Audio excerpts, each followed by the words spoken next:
Have you seen the movie The Life List on Netflix? I have. You have. I have too. We watched it recently. Within that movie, they share 4 questions they believe you should ask yourself to determine, is the person I'm in a relationship with the one? We're going to weigh in on what we think about each of those questions in today's episode. So welcome to Coffee with Chris and Megan, where we talk about life and love from a fun, practical, and biblical perspective.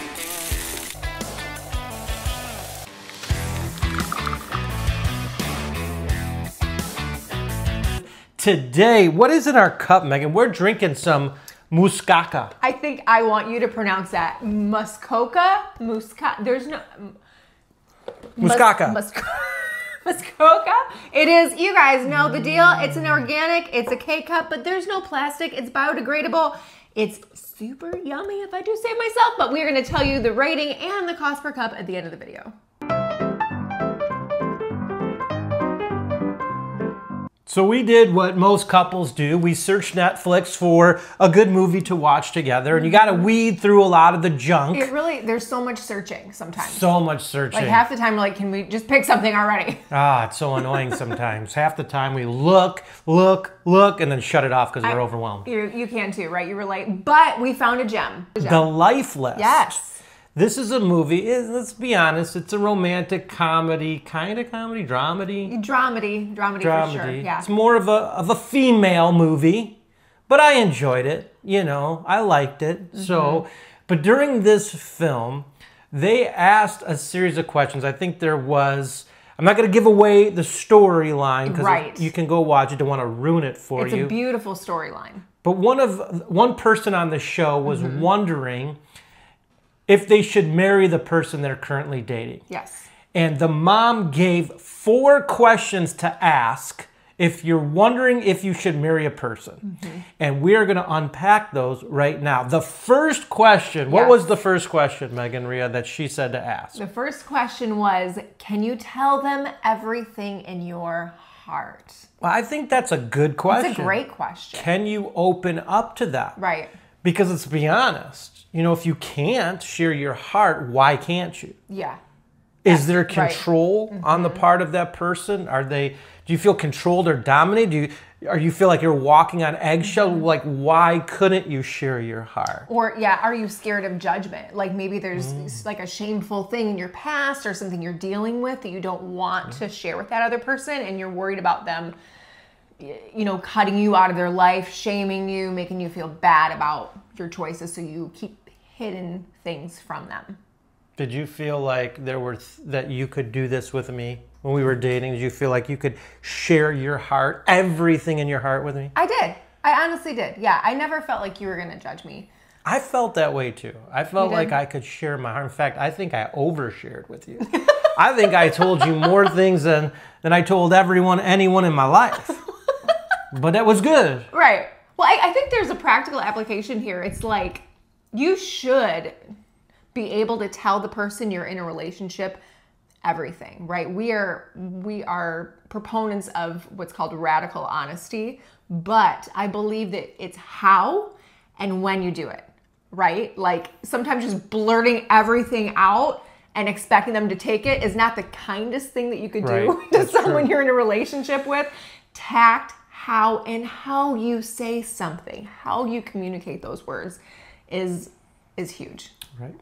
So say someone's dating someone right now. They're watching this and they're like, oh my goodness, I don't know if I can share my heart, like everything in my heart with this person, whether it's, you know, you don't want to be honest because you're scared of losing this person, or there's something in your past, or you just don't feel it's safe, or you just don't feel comfortable. What do you do in this situation? I think you have to ask yourself the question, why? Why have I not shared this with this person? And if it really is just your own insecurity, you're kind of hung up in your head about it, try it. Try being vulnerable. Try sharing something, because I guarantee you're not going to want to get farther down the road in your relationship and then have all this stuff to unpack because you haven't been super transparent. Yeah, so maybe realize your past. Like maybe it hasn't been safe in a past relationship. Maybe it hasn't. Like look for the why. Yes. Why am I not opening up? Right. Maybe it hasn't been safe. Maybe in the home you grew up, you just didn't talk about things that are in your heart because you got ridiculed or everyone tried to fix you or just wasn't safe to do so. So why? And then try it and see how this person reacts. Because chances are they're going to be, if they're the person you think they are, it's going to go really well. Yeah. I remember when we were dating, Meg and Rhea, and for me, I grew up in a loud Italian house. Yes, you know, did. We all loud volume, tone of voices, you know, we're passionate people. Yes, you are. And so something you really helped me to do is to calm down a little bit, have nicer conversations, share in our heart without being reactive. Sure. But just listening and taking it all in. So I love that you said that because it really sets up the second question that the character poses in the movie, and that's, do they help you become the best version of yourself? I love this question. I love this question so much. Because I know living with you, I'm a different person now than I was at the start of our marriage or even a relationship. In a great way. Because you help me to see the parts of myself that weren't that pretty. What's that song? Oh gosh, it's what is that song? It's in my head now. Weren't that pretty? Yes. Somebody tell us the lyrics. It's not coming. We'll figure it out later. We'll figure it out. Yeah. But yeah, you helped me see those parts, and it wasn't in a controlling way. Like you weren't trying to, Chris, you're this, and I want you to be this because this is the ideal version I have of you. Right. And just side note, that's super unhealthy. Yeah. Right. We never want to try to morph someone into a different version of themselves. But it was more like, let me believe in you enough. And I hope I've done that for you. Have you felt like... Yeah, no, for sure. I brought the best... Hopefully. Have you felt like I brought the best version of you? Well, Chris, here on YouTube, I'd like to discuss in front of our friends. No, I really have. You know what, babe? In our relationship, I think... I'm going to cry, but you've taught me what feeling loved really is. I feel like I have a more accurate accurate view of God and grace by how you love me. You know, I'm a perfectionist by nature. I'm super driven. I'm super hard on myself. And your grace for me taught me like, oh my gosh, I don't think I'm viewing myself with the same lens that God has for me. Wow. I think that I'm viewing myself with his own inner critic lens. Ooh. And it's really, I mean, that was freedom for me in our relationship. I appreciate that. And I think that's important because I've talked to couples sometimes and the person feels like a failure all the time because the other person in the relationship is always pointing out their faults. Right. You're not doing this. You're not doing this. I need you to do this. We can have assertive communication in a relationship, ask for what we wish we had more of or less of, but it shouldn't always feel like I'm the problem. Correct. Right. Relationships are a two-way street, and I think that's the question. The question, right? Do they help you become the best version of yourself? And each person in the relationship should be able to say yes. It's not, I remember we got some relationship advice early on, and they said like, you are going to bring out the best in them, but do they bring out the best in you, right? So just making sure that it's a really reciprocal, healthy relationship. I think the Bible says something about this in Proverbs 17. I think you're right, Chris. What does it say? As iron sharpens iron, so one man sharpens another. What's so interesting about that verse, too, is like metal on metal, that's the cringiest sound ever, right? But it's sometimes it is our wiring, it's our differences, right? And we kind of like take the edge off of each other in a really beautiful way. Right. So first two questions we love. These are doozies. We thought she did a great job. These are great. How do I know if I'm going to marry the right person? Number one, can you tell them everything that's in your heart? Number two, do they help you become the best version of yourself? Two great questions. Yes. Number three was this. Can you imagine them as the father or mother of your children? Oof. Another really good question. I remember thinking of that, and you know our story, we're unable to have children, but I remember when we were dating, I looked at you and I said, I could see this woman being a great mom. Thank you. You know, and you looked at me and you're like, I really hope you never become a father because you're going to be a crazy dad. No, I remember seeing you with kids, with like my younger cousins, and noticing how good you were with them. I remember seeing you with animals. I think if you were a childless family like us, I think one of these questions is, can I imagine what does my future look like with this person? Right? They're responsible. Yes. Right? Yeah. And I think you're looking at the deeper character issues, like, are they good with money? Like, can I trust them with our future, with building a life together? Right? Yeah. With this point, I think it's really important is like, as a man, when you're a woman, you're looking at, is he too passive? There you go. And I'm not talking about meek. No. Like there's a difference between meek and passive. Meek is like this quiet, gentle spirit, but you know there's a strength. Yes, there. there's a humility with a strength. Your dad is like this. He's meek, but you know there's a strength and a fierceness about him. Yeah. Passive is a guy who just kind of lets the woman do everything, make every decision, do everything. Right. I don't care, whatever you want, laid back. I don't care, and whatever you want to do. And in his mind, he thinks he's doing that to keep the peace, usually, but really, I mean, say more. Yeah, no, it's true. And then for a woman, I don't want to get too crazy, but it is, the Bible says something about a woman, you know, it's better to live on the corner of a roof than with a nagging wife. A nagging wife, but sometimes this is the fault of the passive man. Correct. Right? And so she's trying to nag him all the time. Get him to do something because he's not proactive to do it, but... Yeah, I think some of the biggest issues we see in marriages and with kids sometimes is an over-dominant mom and a really passive dad. So this is something to look at when you're asking this question. Yeah. Can I see them fathering or mothering my child? What is their temperament? Are they going to... We're not talking personality temperament. We're talking about... Will they be assertive enough to lead? Yep. The fourth question is, are they kind? Ooh. Are they kind?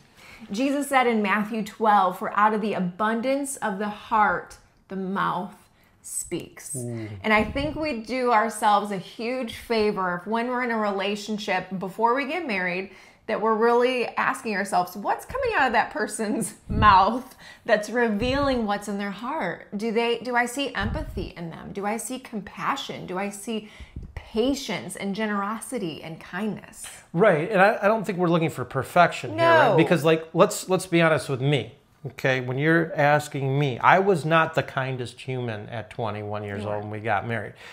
I had a lot inside of me, had a little bit of anger and rage in there. Right. Didn't take much for me to fly off the handle on a person, another human being. But I had these tender qualities with animals, and with you, I was always very tender. Yeah.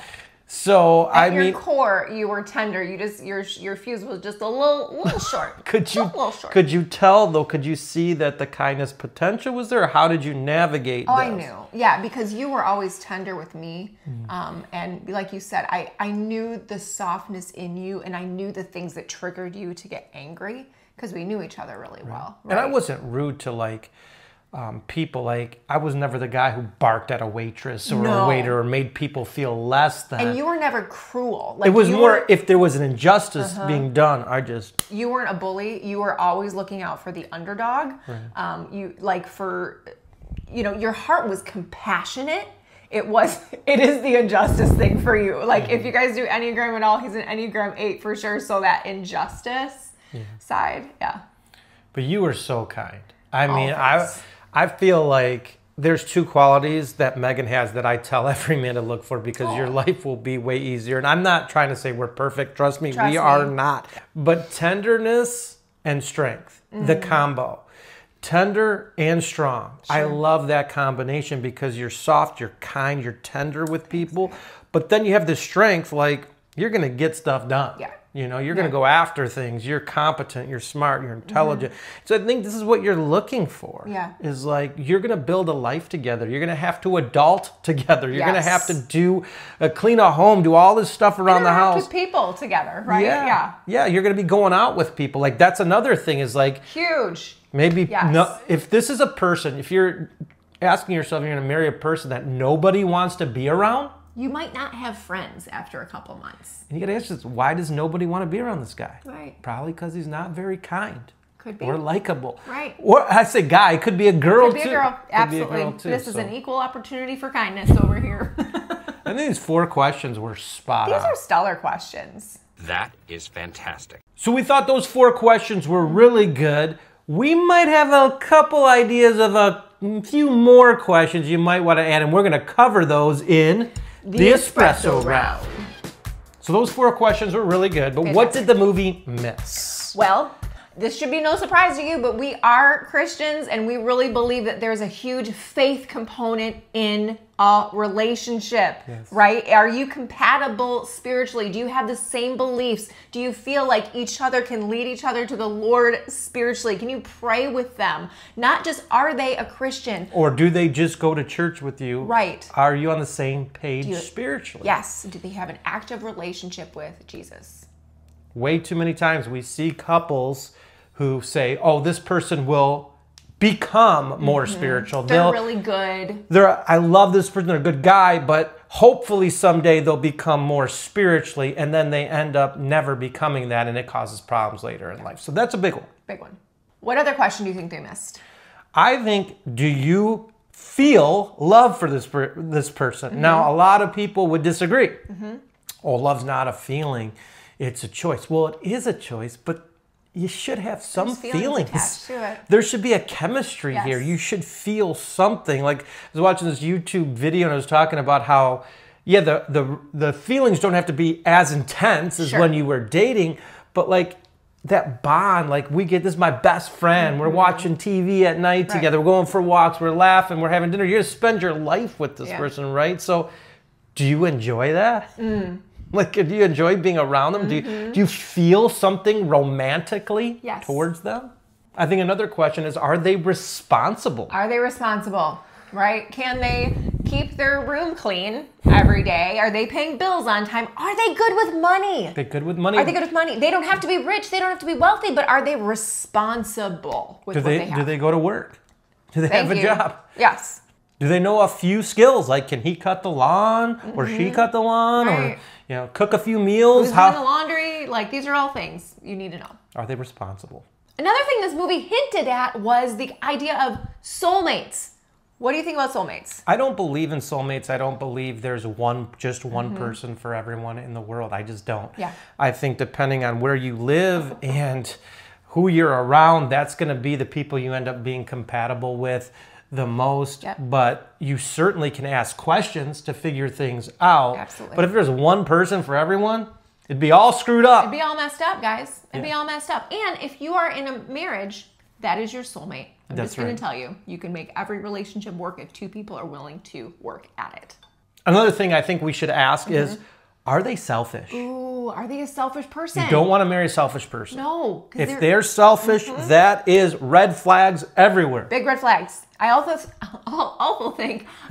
think, ask yourself, do they hold a grudge? Ooh. How are they at forgiveness? You married me and I hold a grudge. Now I'm getting better because the Lord is reminding me all the things He forgave me of. Softening so your trying heart. to let things go, but my personality temperament is, man, I love you, I'm loyal, and then you mess with me and you're dead to me. Bye. But that's not the Christian way, so the Lord That's has been softening. Yes, I'm a human being, but the Lord softens my heart so I can forgive and let go as well. And now it's time for Spill the Beans. All right, I'm going to tell you. I'm going to tell the world. That's it. And I don't know she doesn't know what I'm saying here, but I'm going to tell the world how I knew you were the one. Oh. Maybe not the one, because we just said we don't believe in the one, but how I knew I wanted to marry you. A1. Okay, we were in college our freshman year, and I said to myself, this girl has everything I want in a wife. I have feelings for her, and if we're still dating by the end of this year, I'm going to marry her. Oh. Isn't that deep? That's really deep, Chris. I'm sure. Like there wasn't like a light, like the Holy Spirit didn't descend on you like a dove. And she Nope. was, Chris. That's the Holy Spirit's voice. She's the one. The sky parts. The dove comes down. This is my daughter in whom you should marry. You saw a halo on my head. No, it wasn't like that. It was like, I really love this girl. But granted, you know, we're freshmen in college. We're young. Yeah, for sure. There's girls everywhere. There's guys everywhere. But I said to myself, if we're still dating, we still love being around each other. I answered some of these questions. And I'm like, yeah, I'm going to propose. Let's do it. Let's do it. And then those 19-year-olds got engaged. That's right. So now it's time for Brew on This, where Megan gives us a takeaway for this video, something to brew on for the next week. As with any movie, they're always going to try to present to you this perfect romance, right? But we all know that there is life beyond the movie. There's life that's unscripted. And it really is about two people choosing each other over and over again, letting the Lord refine us.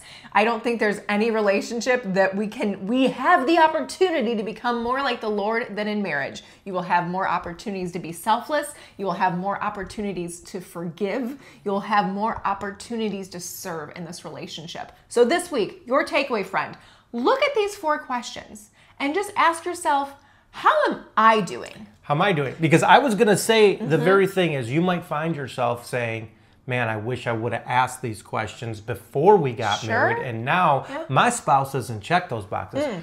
Well, here's what you do now. Now you got to look at the best qualities instead of the worst. Instead of saying looking at what they don't offer you, you look at what they do offer and focus on the strengths, ignore the weaknesses, and watch. You can brew on that this week. Brew on that. And see that romance come on back. That's right. Thank your spouse for what they're doing and focus on what you can do this week. So, Meg, what do you think about this coffee? I love it, you guys. This Muskoka, right? We'll put the link down below. I think it's a dark roast. It doesn't really say on here, but it's a very rich coffee. It's a little smoky for me, if I'm honest, but it's a good cup. It's strong. It's strong. I love strong coffee, so I'm good with it, but it definitely is a strong, heavy, full-bodied coffee. For sure. So, what's your rating? I'm going to say a good 8. I wish it was a little bit sweeter, but I do love the richness of it. I'm going to give it about an 8.5. Fair. Out of 10. But this one is 85 cents per cup, which isn't the end of the world. We've given you some that are 44 all the way up to like $1.45. So it's kind of in the middle. Yeah. Worth it. Totally worth it. Thanks so much for tuning in today, friend. We would love it if you would leave a comment below. Have you seen the movie? What do you think about these questions? What do you think that they missed? And then go ahead and share this with somebody you want to go see or watch that movie with, streaming in your basement. Throw on some popcorn. You know the deal. Also, give this video a like, and if you would like more content like this, especially videos like what do men and women really find attractive? These videos that we just did, we will link them below and let you watch them next. We also have a marriage course that is inexpensive for what you get. You can see more information about it on our website, makelovework.me. So that's all we have for you today. But remember, life and love, way too important to live on autopilot. We'll see you next time, guys.